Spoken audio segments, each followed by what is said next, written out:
என் இணையதள சொந்தங்களே, இந்த வீடியோவில் எதை பற்றி பார்க்க போகிறோன்னா, ஒரு 10 வருஷத்துக்கு முன்னாடி கட்டின வீடு. வாட்டர் இன்னுக்கு பக்கத்தில் வந்து வேர் இறங்கிடுச்சு. ஆலமரத்தோடைய வேர் இறங்கிருச்சு. அதனால் அந்த இறங்கக்கூடிய இடத்துல மட்டும் பர்ட்டிகுலராக வந்து ஸ்டெப் போட்டு எங்களுக்கு சரி செஞ்சு கொடுங்க அப்படின்னு சொல்லி நம்மளை அடிக்கி கேட்டிருந்தாங்க. அதனால் நம்ம டீமுக்கு ஒரு சிறப்பாக ஒரு 3 பேர் போயிருந்தோம். அந்த ஆலமரத்தை அதில் வேர் இறங்கிருந்துச்சிங்களா, பைப் லைன் எல்லாம் ஃபுல்லாக டோட்டலாக ரிமூவ் பண்ணிவிட்டு, அந்த பைப் லைன் எல்லாமே கழட்டி எடுத்துகிட்டு, டேங்க் அடியில் முதல்ல கொண்டு அந்த வேர் பரவி இருந்துச்சு. பாருங்கள் எந்தளவுக்கு அந்த ஆலமரத்து வேரெல்லாம் இறங்கியிருக்கு பாருங்கள். எந்தளவுக்கு பாருங்கள், அது நல்லா வளர்ந்துருக்கு பாருங்கள். அந்தளவுக்கு கவனிக்காமல் விட்டுட்டாங்க. அது பெரிய சேதத்தை ஏற்படுத்திடுச்சு.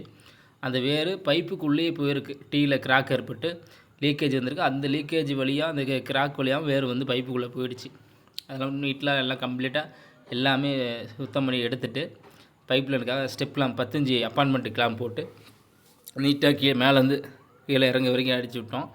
ஆசிட்டு அந்த வேரில் வந்து அதை சாகிறதுக்காக ஆசிட்டு ஊற்றி நீட்டாக அடித்து முடிச்சுட்டு, தண்ணியெலாம் இது பண்ணிவிட்டு சுத்தம் பண்ணிவிட்டு, ஸ்டெப்பில் விட்டு கீழேருந்து மேலே வரைக்கும் நம்மளோட டீம் ஒர்க் சிறப்பாக பாருங்கள் செஞ்சு ஸ்டெப் போட்டு அடித்து நீட்டாக கொடுத்துருக்கோம்.